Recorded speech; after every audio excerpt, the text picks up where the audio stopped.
Hello Libra, welcome to your reading for mid-December. This is for Libra, Sun, Moon, Rising and Venus.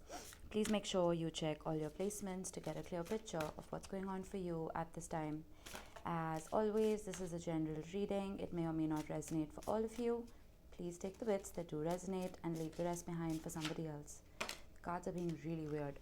Anyway, we're doing a simple past, present, future spread for you today, starting off with a couple of oracle cards. Towards the end of the reading, I will be pulling a few charms just to personalize the reading a tiny bit. So make sure you stick around for that.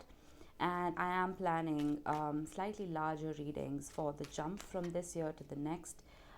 Make sure you have the bell icon pressed so you don't miss those uploads. Ooh, by the book, who else got this?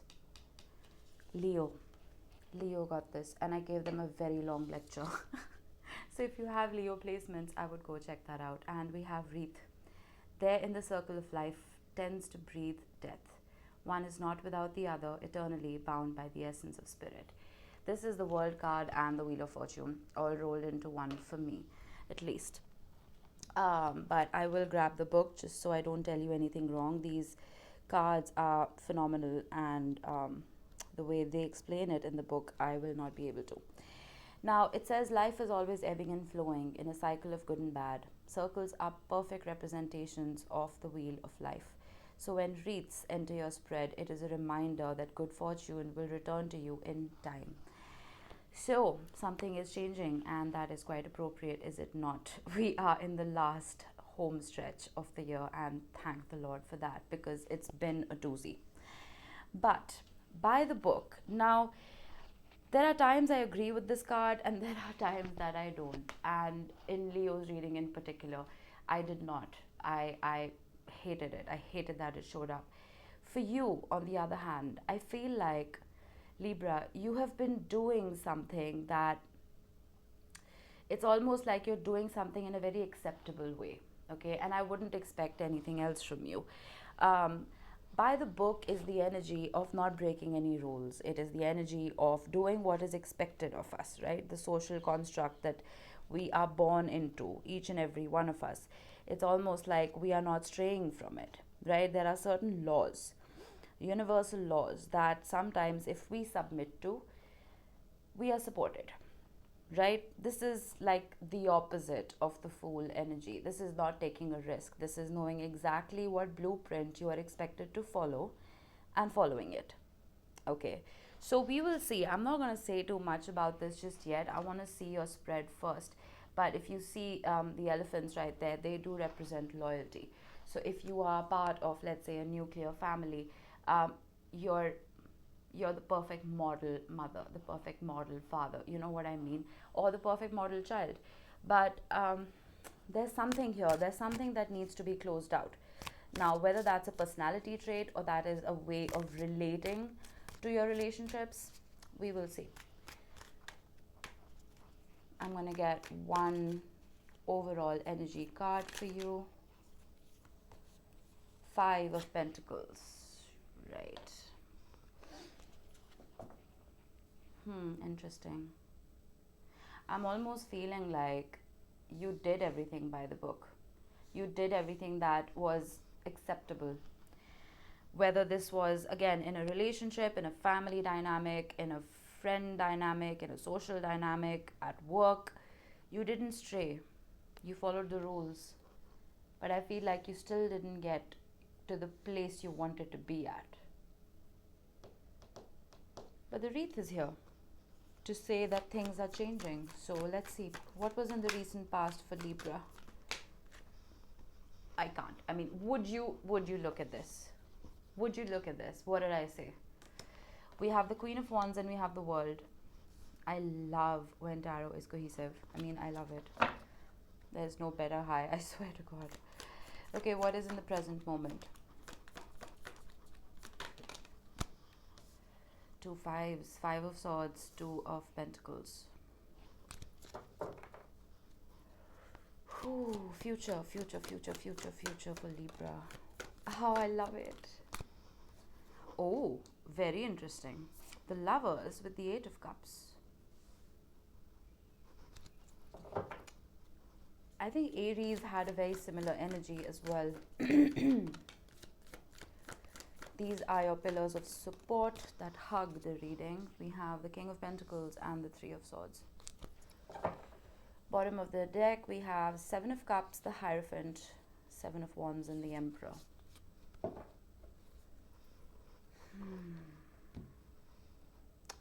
With the Hierophant showing up at the bottom of the deck, this most certainly has to do with some kind of commitment right here. With the Queen of Wands and the World card, you had your eyes on something. There was a creative imagination to make something work.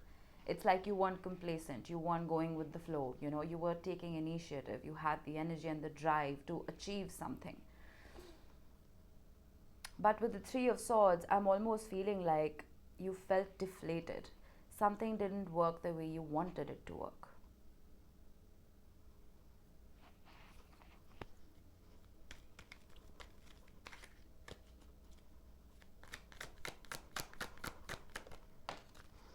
Optimism. You still had faith, Moon and Sagittarius. You have a lot of fire energy. I've been mentioning fire signs. So you could be dealing with one, or you may have fire heavily in your chart. With optimism, I feel like you were looking at the bigger picture. Okay, you may have seen whatever this was as a temporary hiccup. It's almost like there was a breakup, let's say, but you looked at it as time apart and nothing else, just to reconcile. But through this process of you staying optimistic, of you still having faith, still having hope to change the situation in your favor, you felt very left out. You didn't give up on whatever this was. I feel like you had way too much passion for what this is.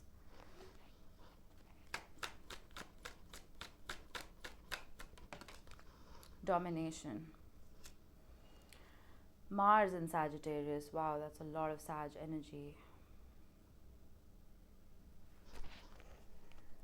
I feel like for some of you, you may have had this kind of concept of, I can't be defeated. I'm the only one in this situation who can deal with it, who can overcome it, who can change it. That's what I'm getting here. But again, I'm getting that deflation. What you thought was a sure shot thing didn't really work out. Plain and simple. With the Seven of Cups at the bottom of the deck, now Neptune did go retrograde. It went direct on the 3rd of December in Pisces. When Neptune is doing its little dance in the sky, it can make us wear rose-colored glasses, right? It can make things appear differently from what they actually are. That's what I'm getting here. I'm not saying you're delusional. I'm saying that you may have perceived something to be much better than it actually was, which is why you were fighting for it. For some of you, you may have even had competition when it comes to love, and you were fighting to dominate over that. Anyway, that's in the past. Let's not talk about it anymore. Now, in the present, we have the Five of Swords with the Two of Pentacles. There's a juggle here. There is some kind of struggle to achieve harmony, to achieve balance. With the Five of Swords, though, I feel like you do want to reach an equilibrium, of course, but I'm almost feeling like Libra, you're not going about it the right way. The Five of Swords is the energy of a shortcut to success. It is, let's say you're being told to read a book, all right, and you just read the synopsis at the back, on the back cover, and you're like, okay, I know what it's about, I've read it. No. Not realizing there is so much more depth that you would have gained, so much more knowledge that you would have gained if you had read the entire book than just the back cover. You know what I'm saying? So while there was passion and this energy and drive to work on whatever this was, it could even be work for some of you. It doesn't have to be love. Take it how it resonates. But I feel like you're not putting your all here. It's like we spend like 10 minutes on 15 projects, right? And we manage to only complete 10% of that workload. Instead, if we put 5 hours in one project a day, we will complete it, right? That will be an achievement. That will be a milestone. I feel like you're putting too much into too many different directions. Too much energy. Negotiation. Jupiter in Aquarius. Libra, pardon me, Freudian slip. I don't know why I said Aquarius.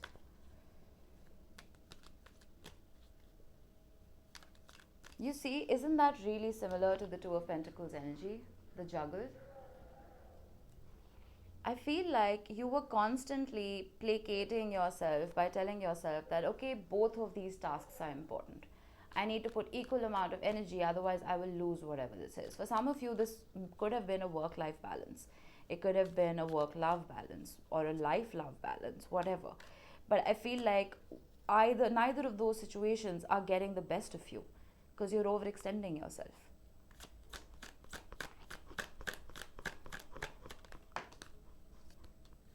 Excitement.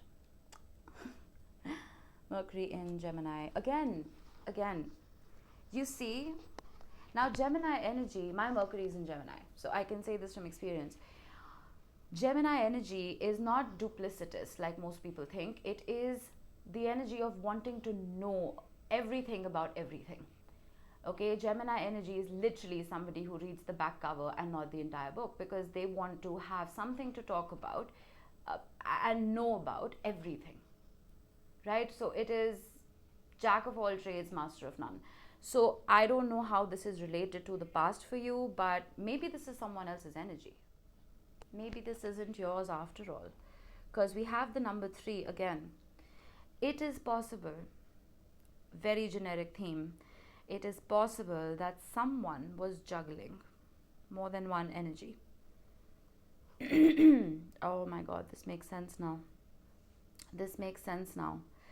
Someone was juggling here and someone was giving just enough to keep you around. Yep, now it makes sense. And you kept negotiating for more, but you didn't really get it, did you? 5 of Pentacles, that's why it's here. Neptunian energy. Remember what I said. You may have felt or you may be feeling that, okay, this is enough.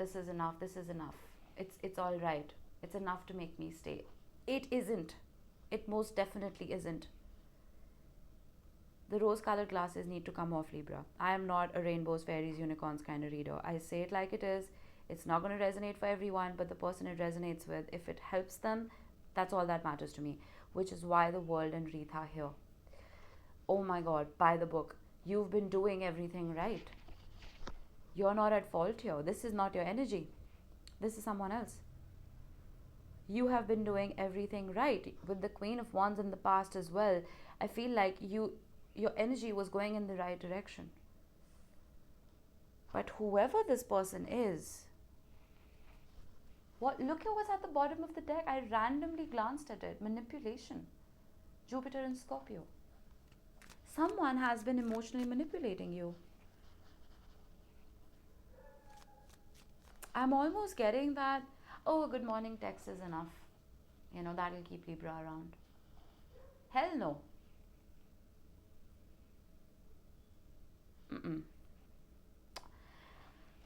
Let me see the future. The Lovers with the 8 of Cups. What is this about?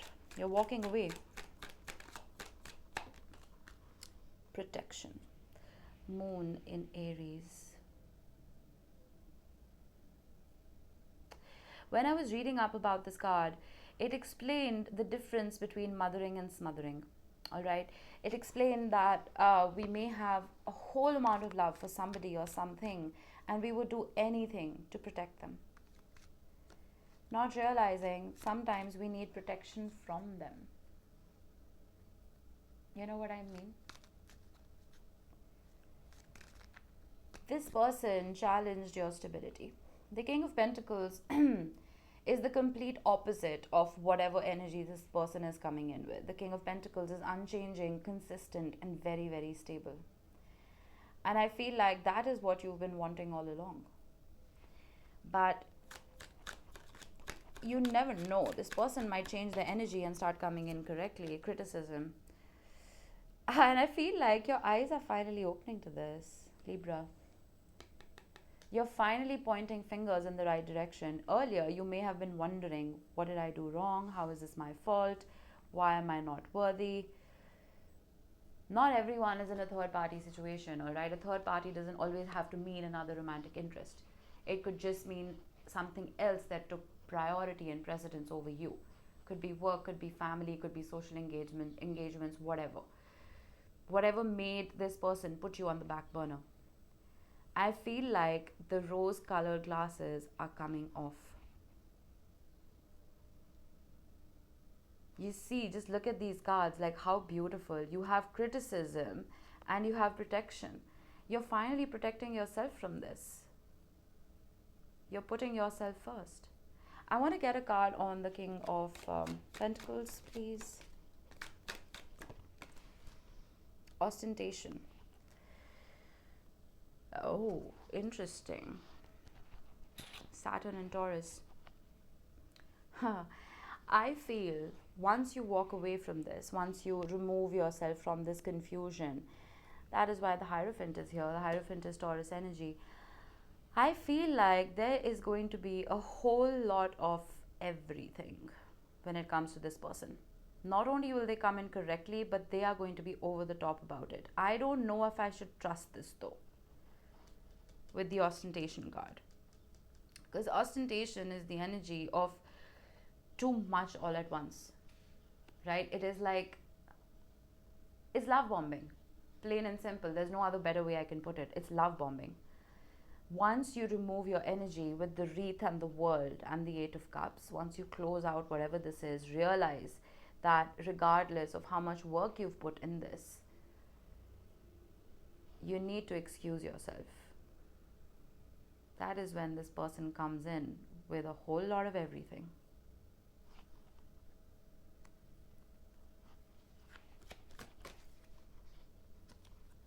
Resistance, again, Taurus energy. Wow, Mercury in Taurus. Yeah, I don't see you falling for this bullshit. I really don't. So again, when I was reading up about this book, it said that the parrot is exceptionally chatty and it's pissing the bull off. So whatever excessive chatter there is that this person is coming about with now, you're just like, spare me. I don't need to hear your crap anymore. You had your chance. Oh my God, that is it. They had their chance and they blew it. Seven of Wands, that's why it's here. You see, where there was confusion, suddenly there's, okay, let's commit, let's elevate this connection into something else, and you're like, oh no, hell no. Seven of Wands is stay back. It's a stay back energy. And then with the Emperor and the King of Wands, you see we have a divine match right here, and the Knight of Wands. Holy hell. Okay, this person, my goodness, they're a piece of work. They are a piece of work, Libra. Suddenly trying to match the energy that you were giving. I think it's too late. It is way too late. Yep, you're not falling for this anymore.